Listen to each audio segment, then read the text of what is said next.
کو نہیں سمجھتے، اور جب گھر میں رشتہ ہوتا ہے، اعزا اقارب میں رشتہ ہوتا ہے، یا گھر کے اندر اپنی اولاد کو نکاح کر کے لے کر آتے ہیں، تو پھر اس کو ماں باپ جو ہے وہ اس کو اپنی بیٹی کا درجہ نہیں دیتے، اس کو شفقت اور محبت کی وہ نظر نہیں دیتے جو اپنی اولاد کو دیتے، ورنہ تو حقیقت میں دیکھا جائے تو اولاد کا درجہ رکھتی ہے۔ ایک بہو اپنے گھر میں ماں باپ جو اس کے سسرال میں ہوتے، جو ساس سسر ہوتے، وہ ان کے لیے ایک اولاد کا درجہ رکھتی ہے، مگر یہ محبت غائب ہوتی ہے۔ تو یہ کہاں ہوتی ہے؟ یہ غائب اسی جگہ ہوتی ہے جہاں دینداری نہیں ہوتی ہے۔ ایک ساس جو ہوتی ہے، جب وہ ماں ہوتی ہے تو محبت کی پہاڑ اس کے اندر ٹوٹتی رہتی ہے، لیکن جہاں ساس ہوتی ہے تو ڈائن بن کر ابھرتی ہے، وہ کوئی باندھی نہیں ہے۔ اگر شرعی اعتبار سے ایک لڑکی کے حقوق کو بیان کرنا شروع کر دیا جائے اور وہ لڑکی اپنے سارے حقوق کو جانے کہ میرے سسرال میں کتنے حقوق ہیں اور میں کیا کیا کر سکتی ہوں، تو پھر ساس سسر کو تو کھانا ڈالنے کی بھی ضرورت نہیں پڑے گی، اسے کہے گی لے آؤ نوکر کو، اسے اتنا حق ہے، بس اس کا شوہر کی خدمت اس پر فرض ہے، سب سے اولین درجہ ہے اس کے لیے۔ یہ تو اس کا ادب ہے، اس کا اخلاق ہے کہ وہ سارے گھرانے کو لے کر محبت سے چلتی ہے۔ تو یہ اس کے لیے ضروری ہے کہ ہم اس کو اولاد کی محبت دیں اور اس کے ساتھ شفقت اور محبت کے ساتھ میں پیش آئے۔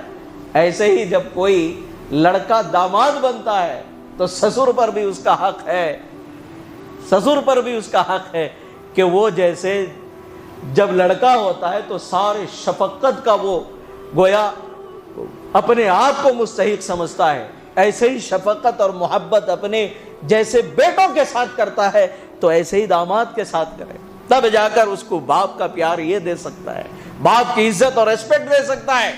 اگر دو میں کہیں نا اتفاقی ہو جاتی ہے تو پھر کیا ہے معاشرے کا حال؟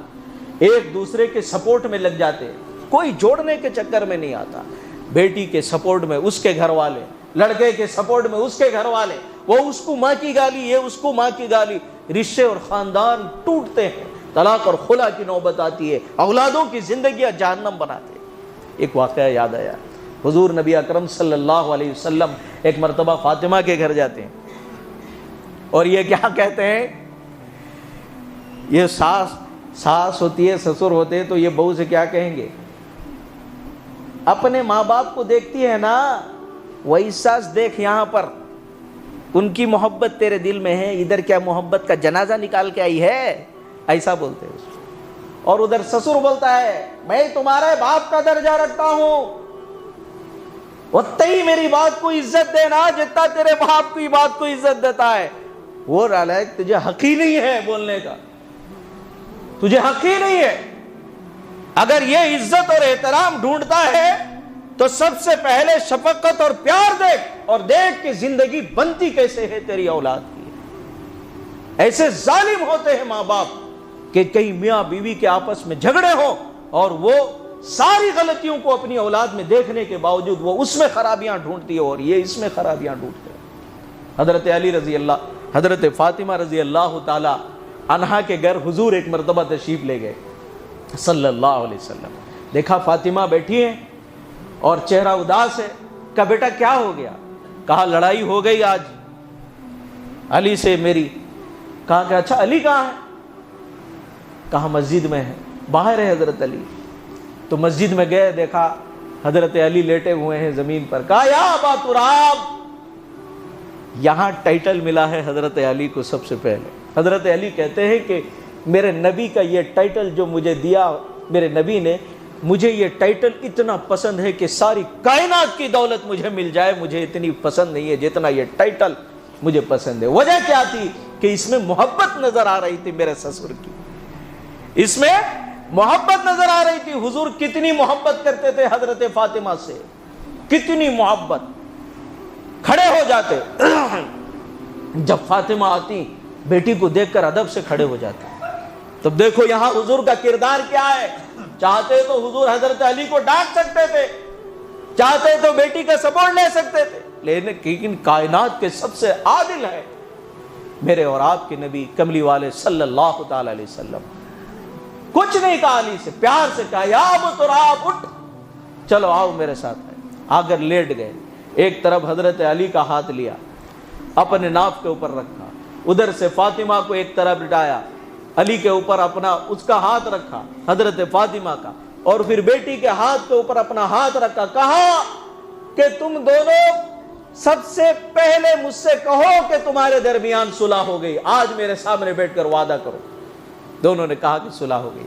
حضور کا چہرہ اور مسکان سے کھل اٹھا، بڑے خوش و خرم ہو کر حضور وہاں سے لوٹے. صحابہ نے حضور کا چہرہ دیکھا تو کہنے لگے اللہ کے نبی آج تو بڑے خوش نظر آ رہے ہیں. صحابہ جب حضور کو دیکھتے تھے کہ بہت خوش نظر آ رہے ہیں تو صحابہ کھل اٹھتے تھے کہ حضور بہت خوش نظر آتے ہیں، حضور بہت خوش نظر آتے ہیں. اللہ ہمیں ایسے دوسروں کی خوشی کو دیکھ کر خوش ہونے کی توفیق نصیب فرمائے. اللہ دوسروں کی خوشی کو دیکھ کر، کسی کے مسکراہٹ کو دیکھو کہ میرا بھائی ہنس رہا ہے تو اللہ کے نبی نے کہا اس کی دعائیں دو، اضحک اللہ سنک، میرے بھائی اللہ تجھے ہمیشہ ہنستا رکھے، میرے بھائی تجھے اللہ ہمیشہ ہنستا رکھے. کسی کو خوشحالی میں دیکھو اس کے لیے دعا کرو، اللہم زد فزد، میرے نبی نے کہا اس کے لیے برکت کی دعا کرو، اللہ تجھے اور دے، اللہ تجھے اور دے، اللہ تجھے برکتیں دے. خدا کی قسم وہ برکتیں اللہ اس کو پہلے دے گا، بعد میں اس کو دے گا. دوسروں کی خیر خواہی سوچو، اللہ پہلے خیر خواہی کا معاملہ اس کے ساتھ کرے گا جو دوسروں کے ساتھ خیر خواہی کرتا ہے. ہمارے معاشرے کی یہ سبھی خرابیاں ہیں نہ، ہم ایک دوسرے کو خوش ہوتے دیکھنا نہیں چاہتے. چہرے سے اگر زیادہ مسکراہٹ نظر آئی، بڑا خوش نظر آتا ہے، بھائی کیا کی لاٹری لگی ہے اسے لگتا ہے. لے بیچارہ، یہ نکما شخص کی پہچان ہے کہ کسی کی خوشی اس کو بھاتی نہیں ہے. دیکھو نکما لوگوں کی چند علامت ہے. ایک ٹاپک سے ہٹ کر ہو رہی ہے بات، آگے اس لیے کہہ رہا ہوں کہ وہ کبھی دوسروں کی خوشی کو دیکھ کر خوش نہیں پڑے گا. یہ نکما لوگوں کی سب سے پہلی علامت. وہ کبھی دوسروں کی ترقی کو دیکھ کر خوش نہیں ہوگا. سونے کی عادت اس میں زیادہ ہوگی، کھانے کی عادت اس میں زیادہ ہوگی، آرام طلبی ہوگا، محنتی نہیں ہوگا. یہ نکما لوگوں کی پہچان ہے. دنیا کے تمام لوگوں میں اس کو برائیاں ہی نظر آئیں گی اور وہ اپنی برائی پہ کبھی نظر نہیں کرے گا. یہ نکما لوگوں کی سب سے بڑی پہچان ہے، کبھی اپنی برائی پر نظر نہیں کرے گا. تو اللہ کے نبی نے کیا کہا؟ جب ایمان والے کو ایمان والا دیکھے کہ ہنس رہا ہے، مسکرا رہا ہے، کہو اضحک اللہ سنک، اللہ تجھے ہنستا رکھے. کسی کو دیکھو ترقی کر رہا ہے تو اسے کہو اللہم زد فزد، اللہ تجھے اور برکت دے. خدا کی قسم اس کو برکت پہلے آئے گی بعد میں اسے. تو حضرت علی رضی اللہ تعالی عنہ کا صلح کرا کر حضرت فاطمہ سے جب حضور تشریف لے جا رہے تھے، صحابہ نے کہا اللہ کے نبی آج بڑے خوش و خرم نظر آ رہے ہیں. صحابہ جب حضور کے چہرے کو مسکراتا ہوا دیکھتے تو صحابہ مسکرا پڑتے، خوش ہو جاتے. آج نبی کا چہرہ کھلا ہوا ہے، کوئی تو خوشخبری اور بشارت کی چیز ہوگی کہ حضور کا چہرہ کھلا ہوا ہے. جب چہرہ حضور کا اداس دیکھتے، اداس ہو جاتے صحابہ اور گھیر لیتے کہ اللہ کے نبی کیا تکلیف ہے آپ کو.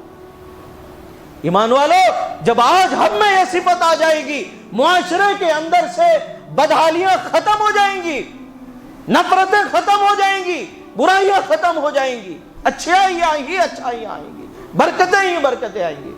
اللہ کے نبی نے صحابہ سے کہا کہ خوشحالی چہرے میں مسکراہٹ اور کھلکھلاہٹ اس لیے ہے کہ فاطمہ اور علی کا صلح کر کے آیا ہوں. تو ماں باپ کو چاہیے کہ جب اولادوں میں فتنہ دیکھے، لڑائیاں دیکھے تو سپورٹنگ رول نہ کرے وہاں پر، بلکہ وہاں عادل بنے، ظالم نہ بنے، تاکہ ان کے گھروں کو تم اجاڑ دو، ان کے رشتوں کو تم اجاڑ دو، ان کی نسلوں کو برباد کر دو. آج بیشتر یہی معاملہ ہو رہا ہے کہ میاں بیوی کے جھگڑے میں ماں باپ کبھی انصاف کو نہیں دیکھتے، بس سپورٹ کو دیکھتے ہیں کہ یہ میری بیٹی، یہ اس کا بیٹا، کمیاں ساری اس میں، اچھائیاں ساری اسی میں. یہ عدل کا تقاضا نہیں ہے. اور سب سے پہلی بات تو یہ یاد رکھو، اگر میاں بیوی کے درمیان چاہے وہ لڑکی کے والدین ہو، لڑکے کے والدین ہو، انٹرپٹ کرتے ہیں اور اپنے حقوق کے لیے ان کے دلوں میں نفرت پیدا کرتے ہیں، شریعت کے نگاہ میں ظالم ہے یہ ظالم.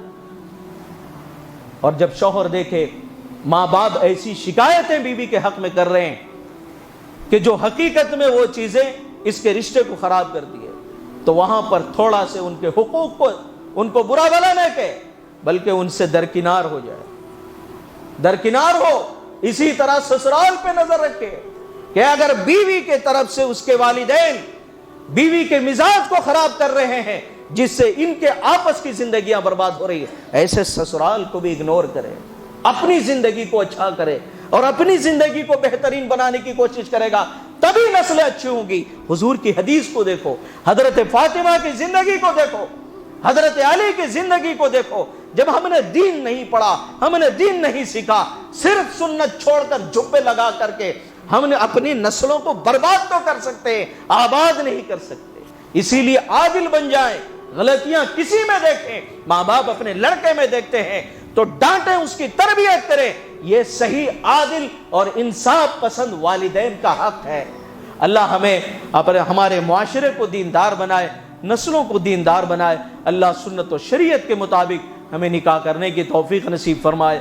آمین ثم آمین، وآخر دعوانا